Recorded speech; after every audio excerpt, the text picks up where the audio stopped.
हरे कृष्णा, राधे राधे। एक बार फिर से आप सभी का स्वागत है मेरे चैनल मेरे श्याम में। तो आज का जो वीडियो जो व्लॉग मैं आपके साथ शेयर करूंगी, उसमें जो गोपाल जी आभूषण धारण करते हैं उस पे क्या होता है कि जब हम भोग इत्यादि लगाते हैं तो कभी चंदन, कभी भोग के कुछ कण, कभी दूध, ये सब उस पर गिर जाते हैं और आभूषण जो है वो हल्के से धीरे धीरे से गंदे होने लगते हैं या उनकी शाइन जाने लगती है। उनके मोतियों में, उनके मणियों में जो है वो चंदन अटक जाता है, कभी दूध गिर जाता है, तो वो हल्के से फेड होने लगते हैं। तो आज मैं आपको बताऊंगी बहुत ही सिंपल तरीका, बहुत आसानी से, कि किस तरीके से हम गोपाल जी के आभूषणों को साफ़ कर सकते हैं और किस तरह से उसमें जो है वो चमक वापस ला सकते हैं। तो देखिए यहाँ पे मैंने कुनकुना सा पानी लिया हुआ है और गोपाल जी के सारे आभूषणों को मैंने जो है वो एक जगह निकाल लिया है। इस कुनकुने पानी में मैं डालूंगी थोड़ा सा डिश लिक्विड, और ये मैंने लिया है कोलगेट का पाउडर, जो ब्रश करने का कोलगेट का पाउडर आता है, और एक सॉफ्ट ब्रिसल्स वाला ब्रश जो कि अनयूज्ड हो, नया हो, यूज़ किया हुआ ब्रश हम इस्तेमाल नहीं करेंगे गोपाल जी के आभूषणों के लिए। तो देखिए सारे आभूषण मैंने सब निकाल के रख लिए हैं उनके, और एक एक करके मैं उनको गर्म पानी में डालती जाऊंगी। तो आभूषणों को आप सेग्रीगेट कर लीजिए, मोती के आभूषण और जो स्टोन वाले आभूषण होते हैं, इन सारे आभूषणों को मैं एक एक करके इस कुनकुने पानी में डालती जाऊंगी। और कुनकुने पानी से क्या होगा कि जो उसके अंदर अगर कुछ भी गंदगी अगर है, छुपी हुई है, तो वो थोड़ी सी फूल जाती है और फूल के वो बाहर आ जाएगी, और ब्रश की सहायता से जब हम उसको घिसेंगे तो वो निकल जाएगी उसमें से।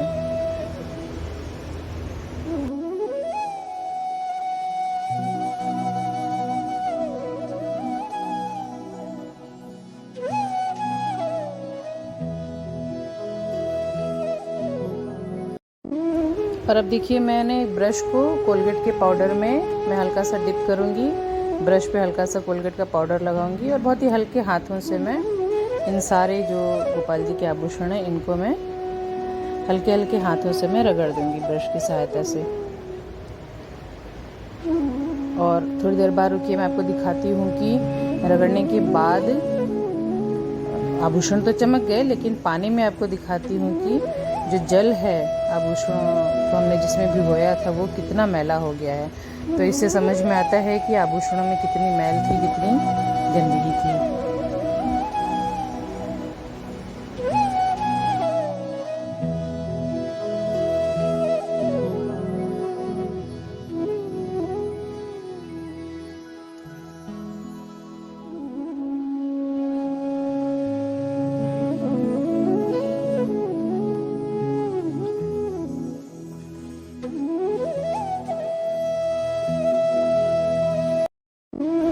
तो देखिए आप देख सकते हैं कि नीचे का जो पानी है उसका कलर बिल्कुल चेंज हो गया है, और ये बिल्कुल साफ साफ दिखाता है कि गोपाल जी के आभूषण भी मैले होते हैं और उनको भी हमें बिल्कुल उसी तरह से साफ़ सुथरा और स्वच्छ रखना चाहिए जैसे हम गोपाल जी के वस्त्र इत्यादि धोते हैं। तो वस्त्र तो हम गोपाल जी के धो लेते हैं क्योंकि डेली यूज़ में रहते हैं और हमको याद रहते हैं। आभूषणों को हम थोड़ा सा नेग्लेक्ट कर देते हैं, क्योंकि रोज़ नए नए आभूषण रहते हैं और अलग वैरायटी के आभूषण होते हैं, तो वो थोड़े से जो है वो नेग्लेक्ट हो जाते हैं। इतना ध्यान हमारा नहीं जा पाता उन आभूषणों के ऊपर कि नहीं, उनको भी सफाई की ज़रूरत है और उनके अंदर भी धूल मिट्टी, क्योंकि देखिए हम मंदिर में दिया जलाते हैं, धूप जलाते हैं, अगरबत्ती जलती है, तो उसके भी जो राख कण, जो एशेज़ होते हैं, वो आभूषणों पे लगते हैं। तो अब देखिए कि पानी ये है वो पूरा कलर बदल चुका है और पूरी तरीके से मैला हो चुका है। तब मैंने आभूषण निकाल के मैं उसको ठंडे पानी में धो लूँगी और फिर मैं उसको सुखाने के लिए एक टिश्यू पेपर पे रख दूँगी। इसी तरीके से जो स्टोन वाले आइटम्स हैं, स्टोन वाले जो आभूषण हैं गोपाल जी के, और जो उनके हाथ के कड़े हैं और कान के जो उनकी बूंदें होती हैं, जो लटकन होती हैं, कमरबंद होती हैं, उनको भी इसी तरीके से मैं वॉश कर लूँगी। और सुखाने के लिए आप किसी साफ़ सुथरे तौलिए पे आप उनके आभूषणों को रख दीजिए या टिश्यू पेपर पे रख दीजिए। बहुत ज़्यादा मलने की, उनको ऐसे पोंछ के रखने की ज़रूरत नहीं है,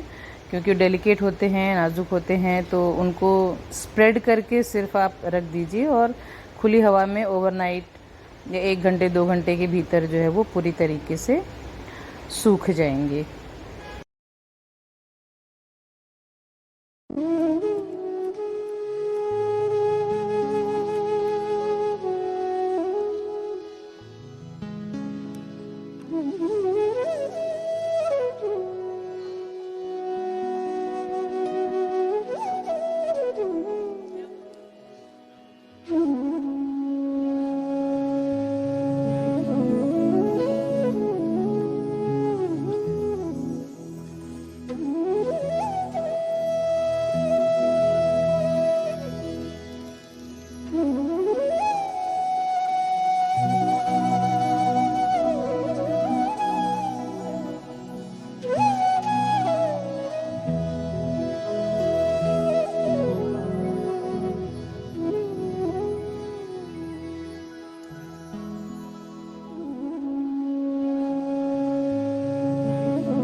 तो देखिए सेकेंड राउंड के आभूषणों को भी मैंने वॉश कर लिया है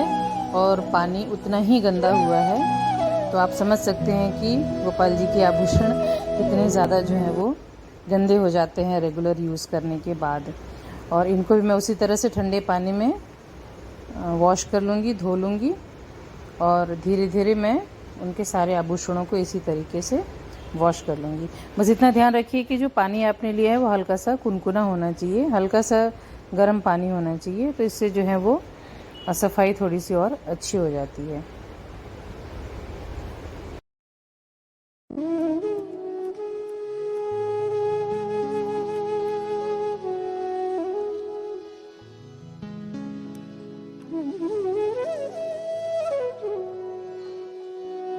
तो देखिए जब हम गोपाल जी की सेवा में लगे हैं तो ये हमारा बिल्कुल फ़र्ज़ बनता है कि जैसे हम अपनी गहनों को और अपने डेली यूज़ के सामान को साफ़ सुथरा रखते हैं, वैसे गोपाल जी के भी जो सेवा में लगने वाली चीज़ें हैं उनको भी हम एक तो व्यवस्थित रखें और ऊपर से उनकी साफ़ सफाई का भी ध्यान रखें, रेगुलर बेसिस पे उसको चेक करते रहें। ये देखिए गोपाल जी की बांसुरी भी हैं जिन पे अक्सर मुझसे तो दूध गिर जाता है और बांसुरी जो है ना वो गंदी हो जाती है, तो गोपाल जी की बांसुरी को भी मैं साथ साथ में यहाँ पे वॉश कर दूँगी। तो ख्याल रखिए कि गोपाल जी की सेवा से संबंधित जितनी भी चीज़ें हैं उनका ख्याल रखना और उनको अच्छे से मेंटेन करना, अच्छे से ऑर्गेनाइज रखना, ये भी हमारा काम है। और क्योंकि गोपाल जी हमारे घर के सदस्य हैं, सदस्य क्या कहूँ, मैं तो कहूँगी वो हमारे घर के मालिक हैं और उनकी सारी चीज़ों को बहुत अच्छी आप रेगुलर बेसिस पे हमें चेक करते रहना चाहिए। ये देखिए गोपाल जी की कुछ मोजरियाँ हैं, ये भी रखे रखे जो है वो धूल से जो मैली हो जाती हैं और ब्रश से रगड़ने के बाद देखिए बहुत ज़्यादा साफ़ सुथरी हो गई हैं ये। तो हमारे बिल्कुल फ़र्ज़ बनता है और बिल्कुल हमको जैसे हम अपनी चीज़ें ऑर्गेनाइज़ करके और व्यवस्थित रखते हैं और बीच बीच में हम चेक करते रहते हैं कि कौन सी चीज़ें ख़राब हैं, हो रही हैं, कौन सी चीज़ों को रिप्लेस करने की ज़रूरत है, बदलने की ज़रूरत है। ठीक वैसे ही गोपाल जी की सेवा में लगने वाली वस्तुओं को भी आप ध्यान रखिए। अगर वो टूट फूट रही हैं, ख़राब हो रही हैं तो उनको डिस्कार्ड करिए, उनको किसी मिट्टी में दबा दीजिए या कहीं ऐसी जगह रख कर के आ जाइए जहाँ पे उनका अपमान भी ना हो, या फिर आप अपने घर में ही रखे रहिए, कहीं ना कहीं DIYs में वो सारी चीज़ें काम आ जाती हैं।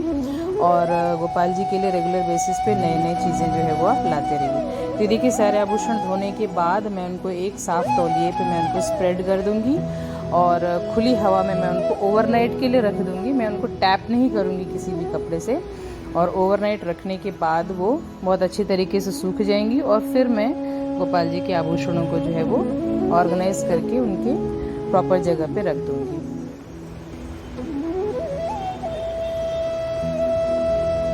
और मुझे तो बहुत अच्छा लगता है देखिए गोपाल जी की चीज़ों को ऑर्गेनाइज़ करना और उनकी चीज़ों को मैं बीच बीच में चेक करती रहती हूँ कौन सी चीज़ उनके पास है, कौन सी चीज़ नहीं है, किस चीज़ की ज़रूरत है, और उस हिसाब से मैं है वो सामान ऑर्डर करती रहती हूँ। तो ये आप देख सकते हैं कि हर चीज़ में, हर आभूषण में कितनी शाइन आ गई है। मैं ये तो नहीं कहूँगी कि बिल्कुल नए लग रहे हैं, बट हाँ इनके ऊपर की जो गंदगी थी, जो मैल थी, वो काफ़ी हद तक निकल चुकी है। तो अगर आपको वीडियो पसंद आए तो वीडियो को लाइक करिए, शेयर करिए, मेरे चैनल को सब्सक्राइब करिए, बेल आइकन प्रेस करिए मेरे आने वाली अगली वीडियो की नोटिफिकेशन के लिए। तब तक के लिए हरे कृष्णा, राधे राधे।